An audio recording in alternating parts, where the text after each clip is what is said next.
आप देख रहे हैं लाइव इंडिया हर पल। नमस्कार, आप देख रहे हैं लाइव इंडिया हर पल। मैं हूं आपके साथ रेखा मिश्रा। पश्चिम बंगाल में बीजेपी की ऐतिहासिक जीत हुई है और इस ऐतिहासिक जीत की जमकर सराहना हो रही है। इस जीत को लेकर कई तरह की बातें कही जा रही है और पहली बार बंगाल में भाजपा की सरकार बनने जा रही है। बंगाल को लेकर के कई तरह की बातें कही जा रही थी और ममता बनर्जी पर भी पहले कई तरह के आरोप लगते थे और कहा जाता था कि बांग्लादेशी घुसपैठियों को बढ़ावा देती है ममता बनर्जी।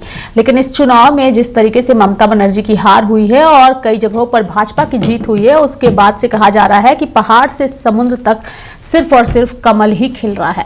यानी कि विधानसभा चुनाव में सत्ताधारी तृणमूल कांग्रेस एक बड़े राजनीतिक झटके का सामना कर रही है। उत्तर से दक्षिण बंगाल तक राज्य के विभिन्न जिलों में भाजपा की मजबूत बढ़त देखने को मिली, जबकि कई जिलों में तृणमूल कांग्रेस अपना खाता तक नहीं खोल सकी। चुनाव आयोग के ताजा आंकड़े राज्य में एक बड़े राजनीतिक बदलाव की ओर संकेत कर रहे हैं। यानी कि उत्तर बंगाल में तृणमूल का नहीं खुला है खाता। उत्तर बंगाल में भाजपा का जबरदस्त प्रदर्शन सामने आया है। कूच बिहार की सभी 9 सीटें, जलपाईगुड़ी की 7, अलीपुरदुआर की 5 और दार्जिलिंग की सभी सीटों पर भाजपा ने जीत हासिल की है और इसके अलावा कालिम्पोंग की सीट भी भाजपा के खाते में गई है और इस क्षेत्र में तृणमूल कांग्रेस पूरी तरह से साफ होती नजर आई। जंगल महल में भी तृणमूल का सुपड़ा साफ हुआ। यानी कि जंगल महल क्षेत्र जो कभी तृणमूल कांग्रेस के लिए मजबूत आधार माना जाता था, वहां भी इस बार भाजपा ने शानदार प्रदर्शन किया है। पुरुलिया की सभी सीटों पर भाजपा ने जीत दर्ज की, जबकि झारग्राम में भी सभी 4 सीटें भाजपा के खाते में गई। बांकुड़ा जिले की 12 में से 11 सीटों पर भाजपा ने कब्जा जमाया है। बीरभूम जो लंबे समय से तृणमूल का गढ़ रहा है, वहां भी भाजपा ने 11 में से 7 सीटों पर जीत हासिल कर अपनी स्थिति मजबूत की है। दक्षिण बंगाल में भी ढह गए तृणमूल के गढ़। यानी कि दक्षिण बंगाल में भी तृणमूल कांग्रेस के कई मजबूत किले ढहते नजर आए हैं। पूर्व मेदिनीपुर में भाजपा ने सभी 16 सीटों पर जीत दर्ज की। पश्चिम बर्धमान में भी सभी 9 सीटें भाजपा के खाते में गई, जबकि पश्चिम मेदिनीपुर में 15 में से 13 सीटों पर भाजपा ने जीत हासिल की है और इसके अलावा नदिया में 17 में से 13 सीटों पर भाजपा ने कब्जा जमाया है। उत्तर 24 परगना में 33 में से 23 सीटें भाजपा के खाते में गई है। हावड़ा जिले में 16 में से 9 और हुगली में 18 में से 11 सीटों पर भाजपा ने जीत हासिल की है। पूर्वी वर्धमान में भी भाजपा ने 16 में से 12 सीटों पर जीत दर्ज की है। कुछ जिलों में मुकाबला काफी कड़ा रहा। यानी कि मालदा में 12 सीटों में से भाजपा और तृणमूल दोनों ने 6 सीटें हासिल की। दक्षिण दिनाजपुर में भी दोनों दलों के बीच बराबरी का मुकाबला रहा, जहां 6 में से 3-3 सीटें दोनों के खाते में गई। वहीं दक्षिण 24 परगना में तृणमूल कांग्रेस ने अपनी पकड़ काफी हद तक बनाए रखी है। हालांकि भाजपा यहां भी 10 सीटें जीतने में सफल रही है, जो उसके बढ़ते प्रभाव को दर्शाता है। साथ ही इंडियन सेकुलर फ्रंट ने भागड़ा सीट पर अपना कब्जा बरकरार रखा। कोलकाता यानी कि भाजपा ने 2 दशक की लड़ाई के बाद पश्चिम बंगाल में सत्ता हासिल कर ली है। भाजपा के लिए बंगाल फतह करना बड़ी चुनौती थी और इसके लिए भाजपा के सैकड़ों कार्यकर्ताओं को जान तक गंवानी पड़ी है। साल 2001 के विधानसभा चुनाव में एक भी सीट नहीं जीती थी और करीब 5% वोट हासिल किया था। वहीं साल 2004 में हुए लोकसभा चुनाव में भाजपा ने एक भी सीट नहीं जीती थी और उसे 8% वोट मिला था। यह प्रतिशत समय के साथ लगातार बढ़ता गया है। वहीं राजनीतिक विश्लेषकों का मानना है कि यह परिणाम राज्य में सत्ता विरोधी लहर और मतदाताओं में के बदलते रुझान का स्पष्ट संकेत है। यानी कि जिले दर जिले मिले इन नतीजों ने न केवल तृणमूल कांग्रेस के सामने बड़ी चुनौती खड़ी की है, बल्कि राज्य की राजनीति में बड़े बदलाव की संभावना भी जता दी है।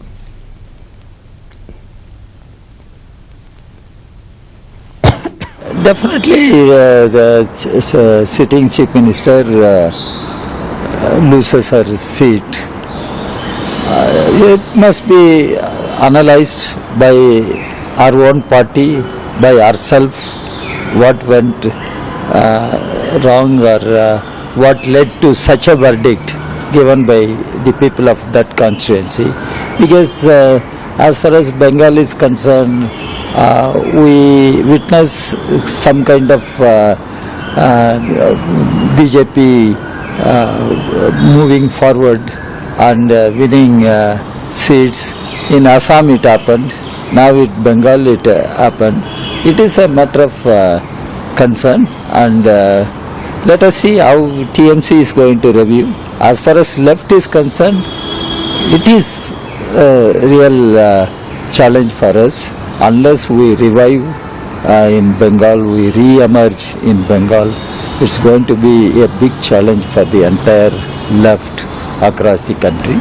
So we are trying to analyze the results, and we have called upon our respective state units to review the election results and communicate to the All India Center. BJP refuses to back down as BJP breaches past majority in Bengal. It is all right. It is comment coming from the Chief Minister who was defeated in this election, but there must be evidence, and on that basis what action can be taken, what course can be taken, it is judicial course or political course. All these things need to be discussed. Rahul Gandhi alleges Assam Bengal poll were stolen by BJP with election commission support, back Mamta charges. It is a fact that credibility of election commission has gone down, and the election commission must restore the credibility, because people are questioning why such questions should be raised. As far as election commission is concerned, it is for election commission to put things clear before the public, how election commission acted, how the polls were conducted peacefully, how the polling took place in an unbiased way, how counting took place in an unbiased way. All these questions need to be answered by election commission, explained to the public. And Tamil reaches out to Vijay. Let us wait how the developments are going to be. There are discussions going on. We will have to wait for a few days. Let us see. Because no party has got the majority to form the government. That way it is a fractured mandate. How a government can be installed, that has to be discussed. The single largest party in any case will be called upon to form the government. The single largest party will have to prove its majority on the floor of the house. There are many steps. We will have to wait. पश्चिम बंगाल जिस ढंग से भ्रष्टाचार, भाई भतीजावाद और जिस ढंग से पश्चिम बंगाल की डेमोग्राफी बॉर्डर की बदल रही थी, पश्चिम बंगाल के लोगों ने सांस्कृतिक जो राष्ट्रवाद है, जो पश्चिम बंगाल की विचारधारा थी, भारत की संस्कृति को दुनिया में पहुंचाने का काम पश्चिम बंगाल ने किया था। हम नमन करते हैं स्वामी विवेकानंद जी की स्मृतियों को, हम नमन करते हैं श्रद्धेय सुभाष चंद्र बोस जी की स्मृतियों को, और याद करते हैं गुरुदेव रविन्द्रनाथ टैगोर जी को, और हम नमन करते हैं पंडित श्यामा प्रसाद मुखर्जी जी को, जिन्होंने सोचा था कि पश्चिम बंगाल की सांस्कृतिक विरासत जो है वो चिरकाल तक पूरी दुनिया को संदेश देती रहेगी। आज माननीय प्रधानमंत्री नरेंद्र मोदी जी के मार्गदर्शन में, उनके नेतृत्व में देश में कमल पश्चिम बंगाल से लेकर के और साउथ तक में खिला है। मैं पश्चिम बंगाल के लोगों को और जहां जहां चुनाव हुआ है सभी स्टेट्स के अपने भाई बहनों को बहुत बहुत बधाइयां देता हूं, अभिनंदन करता हूं। माननीय प्रधानमंत्री जी का बहुत बहुत आभार प्रकट करता हूं कि आपके नेतृत्व ने देश के लोगों को भरोसे के साथ जोड़ा है।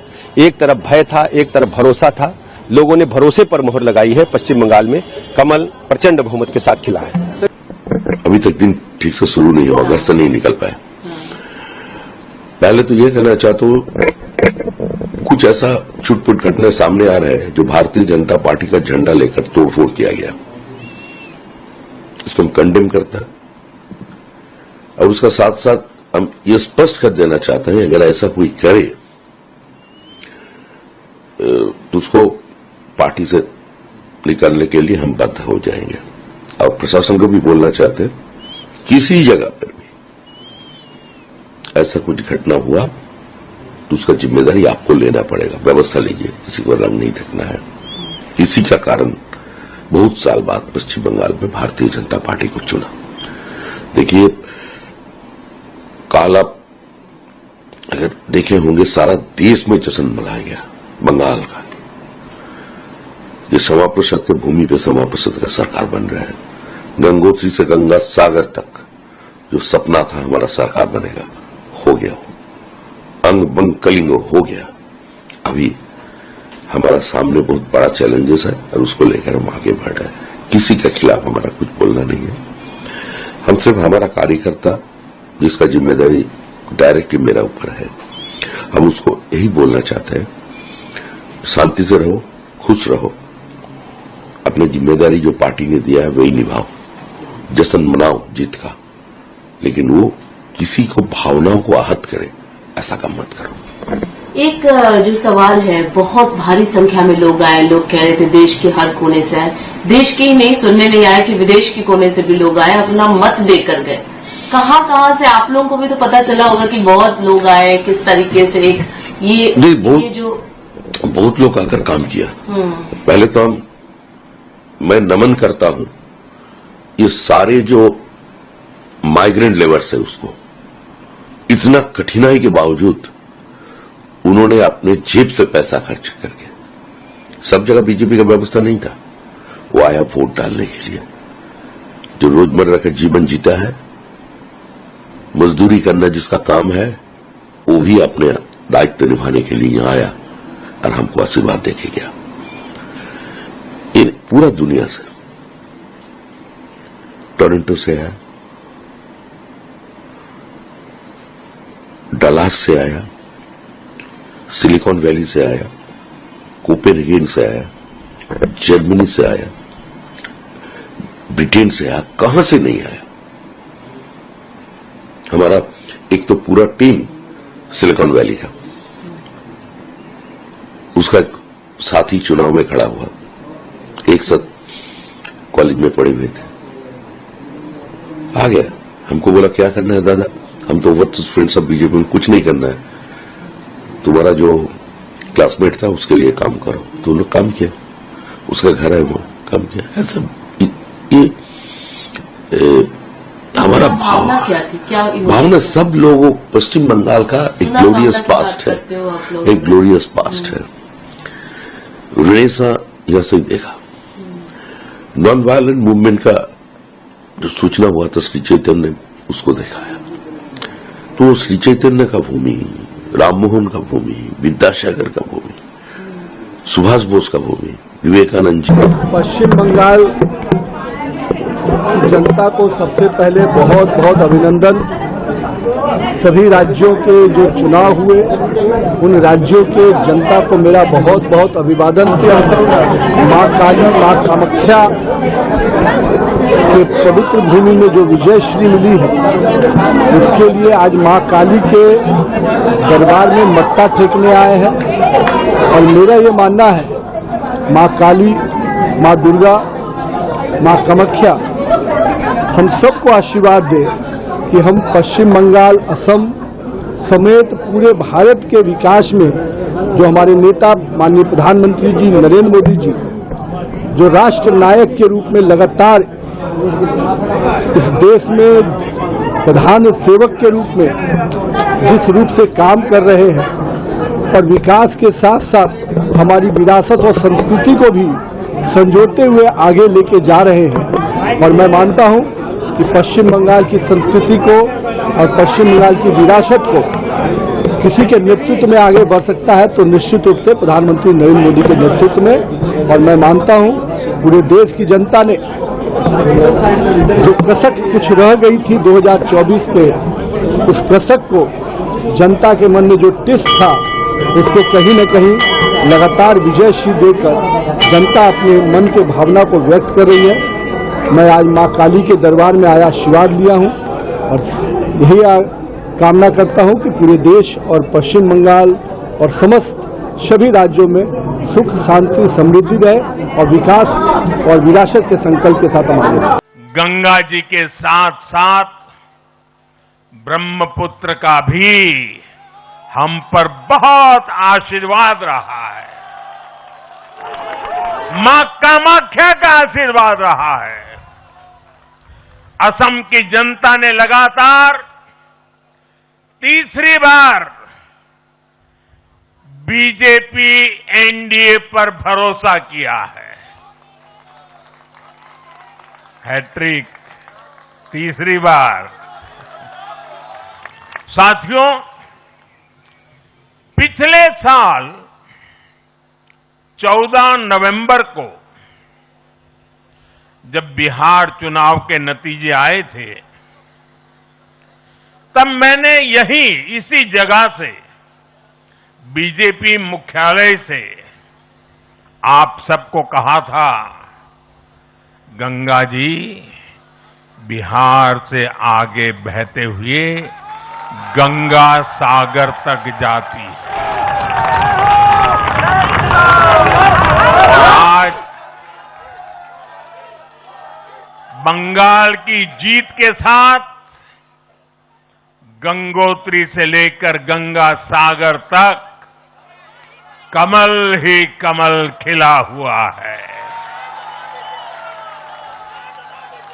उत्तराखंड, उत्तर प्रदेश, बिहार और अब पश्चिम बंगाल आज मां गंगा के इर्द गिर्द बसे इन राज्यों में बीजेपी एनडीए सरकार है। साथियों,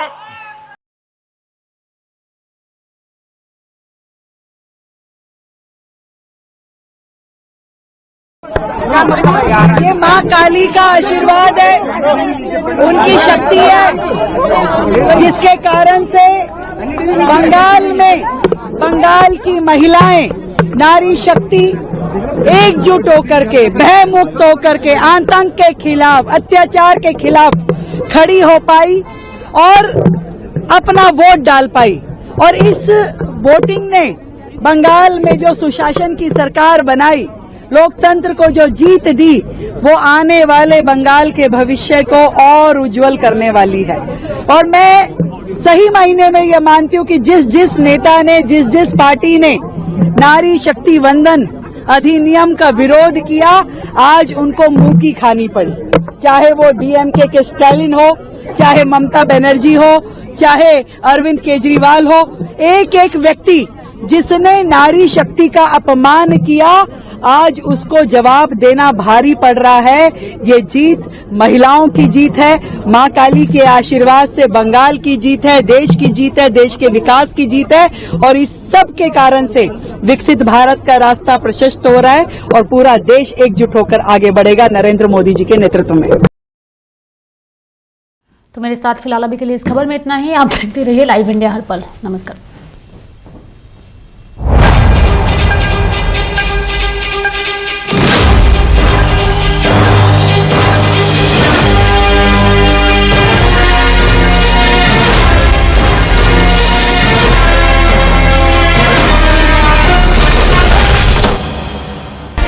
आप देख रहे हैं लाइव इंडिया हर पल।